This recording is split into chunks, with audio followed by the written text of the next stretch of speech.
দীর্ঘদিন ধরে মানসম্মত মাঠের অভাবে বাংলাদেশ ক্রিকেট বোর্ড। ঢাকার ভিতরে মিরপুর স্টেডিয়াম ছাড়া দ্বিতীয় কোনো অপশন নেই বিসিবির হাতে।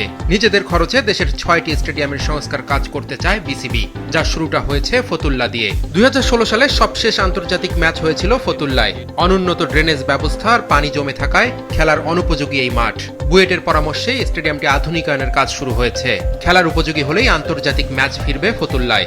সেই সাথে দেশের বাকি মাঠগুলোর সংস্কার কাজও দ্রুত হবে।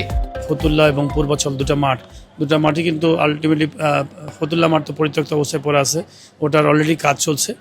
উইকেট আউটারে উইকেট বানানোর অলরেডি কাজ চলছে, ইনারের নিয়েও কাজ চলছে। আর পূর্বাচলে আমাদের এই মে মাসের মধ্যে এটা যেটা পরিকল্পনা আছে যে উইকেট বানিয়ে ওইটা যত তাড়াতাড়ি পারা যায় আরও দুটা মাঠ বানিয়ে সামনের বছর থেকে যেন খেলার সুযোগ করা যায়। পেপার্স এপাশ থেকে ওপাশ সাইন করতে অনেক জটিলতা, অনেক সময় লেগে যায় প্রক্রিয়াগত কারণে। বাট আমরা যেভাবে চাই সেভাবে হয়তো হচ্ছে না, বাট একটু সময় লাগছে, বাট ধৈর্য ধরতে হবে। সারা দেশে 11টি ক্রিকেট হাব ও 137টি উইকেট বানানোর পরিকল্পনা হাতে নিয়েছিল বিসিবি।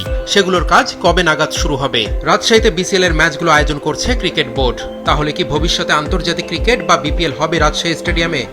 এই উইকেটের পরিকল্পনা বাস্তবায়ন করতে হলে আপনাকে মে জুনের দিকে বাস্তবায়ন করতে হবে, বিকজ যখন ক্রিকেট সিজনটা যখন শেষ হয়ে যাবে তখন আমরা এই উইকেটগুলো বানাবো। এখন তো আলটিমেটলি কোনো মাঠে আপনি হাত দেওয়া যাবে না, বেশিরভাগ মাঠে কিন্তু খেলা চলছে।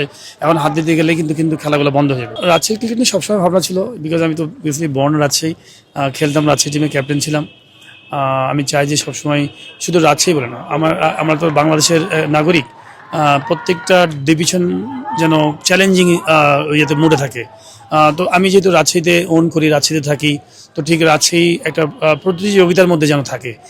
বিসিবির গ্রাউন্ডস কমিটির চেয়ারম্যান বলছে ধীরে ধীরে খেলার উপযোগী করা হবে দেশের সব পরিত্যক্ত মাঠকেই, তবে তার জন্য সময় প্রয়োজন।